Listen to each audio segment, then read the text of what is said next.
Welcome to part 1 of The Pure Existent, selections from The Life Divine by Sri Aurobindo, vegetarian, on Words of Wisdom.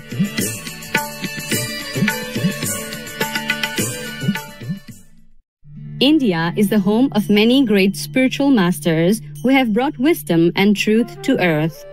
Their lives and compassionate teachings inspire us to seek a higher purpose in life, thus uplifting humanity to a more divine state of being.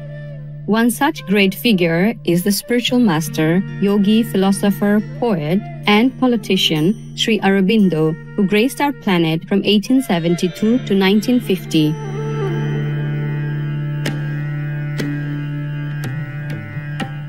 Sri Aurobindo's time as a politician was dedicated to achieving India's independence. However, after inner reflection, Sri Aurobindo retired from politics and service to his country. His aspirations turned instead toward the liberation of all humanity. Sri Aurobindo traveled to Pondicherry on the southeastern coast of India, where he retreated into the practice of silent yoga.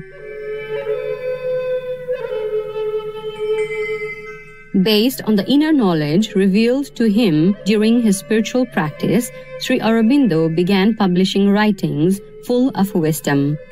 Originally written by Sri Aurobindo between 1914 and 1919, The Life Divine describes the spiritual journey that unfolds as a person sincerely seeks the highest truth.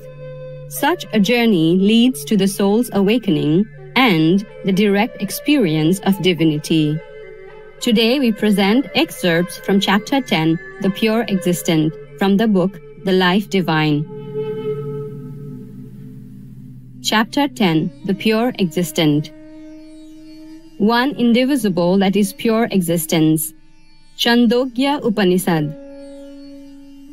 When we withdraw our gaze from its egotistic preoccupation with limited and fleeting interests and look upon the world with dispassionate and curious eyes that search only for the truth, our first result is the perception of boundless energy, infinite existence, infinite movement, infinite activity, pouring itself out in limitless space, in eternal time, and existence that surpasses infinitely our ego or any collectivity of egos, in whose balance the grandiose products of eons are but the dust of a moment, and in whose incalculable sum numberless myriads count only as a petty swarm. We instinctively act and feel and weave our life thoughts as if this stupendous world movement were at work around us as the center, and for our benefit, for our help or harm, or as if the justification of our egotistic cravings, emotions, ideas, standards were its proper business, even as they are our chief concern. When we begin to see, we perceive that it exists for itself, not for us, has its own gigantic aims, its own complex and boundless idea, its own vast desire or delight that it seeks to fulfill, its own immense and formidable standards which look down as if with an indulgent and ironic smile at the pettiness of ours. And yet, let us not swing over to the other extreme and form too positive an idea of our own insignificance. That too would be an act of ignorance and shutting our eyes to the great facts of the universe. For this boundless movement does not regard us as unimportant to it. Science reveals to us how minute is the care, how cunning the device, and how intense the absorption it bestows upon the smallest of its works, even as on the largest.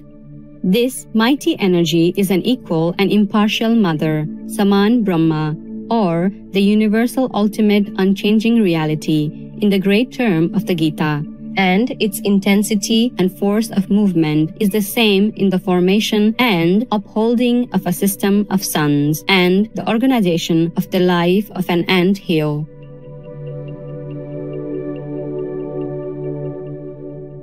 It is the illusion of size, of quantity, that induces us to look on the one as great, the other as petty. If we look, on the contrary, not at the mass of quantity but the force of quality, we shall say that the ant is greater than the solar system it inhabits, and man greater than all inanimate nature put together. But this, again, is the illusion of quality. When we go behind and examine only the intensity of the movement, of which quality and quantity are aspects, we realize that this Brahman dwells equally in all existences. Equally partaken of by all in its being, we are tempted to say equally distributed to all in its energy. But this, too, is an illusion of quantity. Brahman dwells in all, indivisible, yet as if divided and distributed.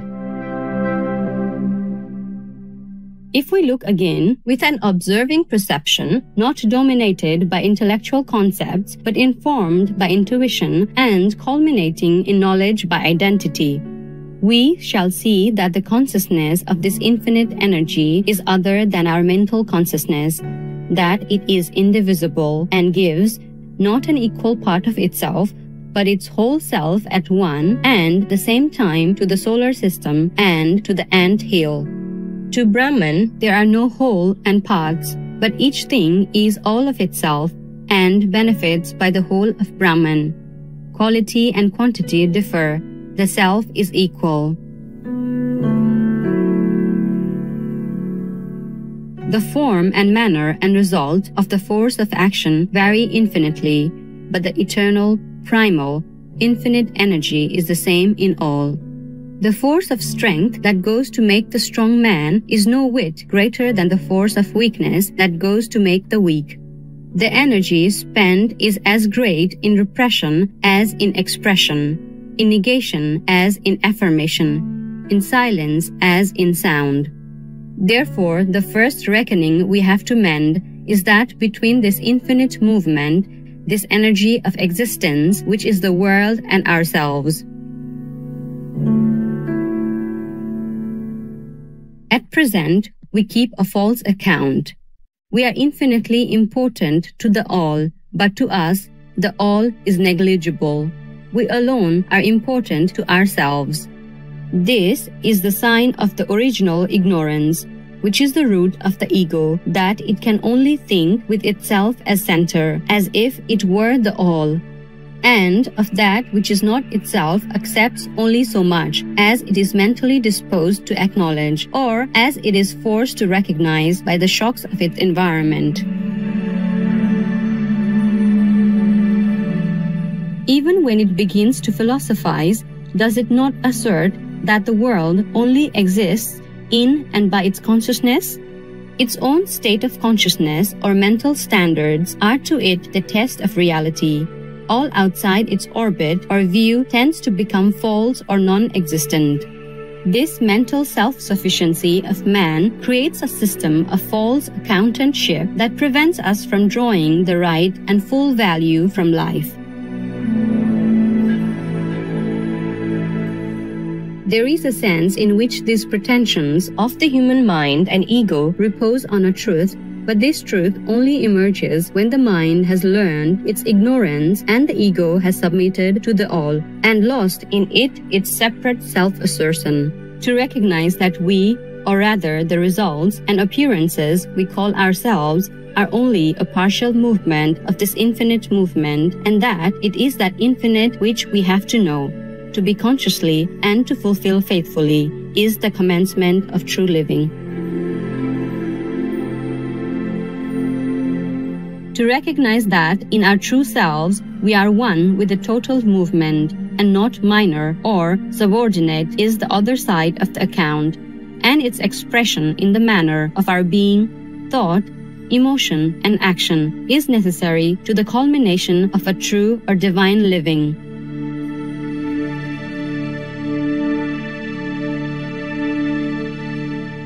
For more information, please visit Aurobindo.org. I also believe that my moving toward a more plant-based diet was a major reason that I was able to continue playing professional tennis through my 40s. It made me mentally sharper and made it possible for me to endure the physical conditioning that is required to compete at that level. Martina Navratilova, vegan. Amazing viewers, we appreciate your company today for The Pure Existent. Selections from The Life Divine by Sri Aurobindo, Vegetarian, Part 1 of 2 on Words of Wisdom.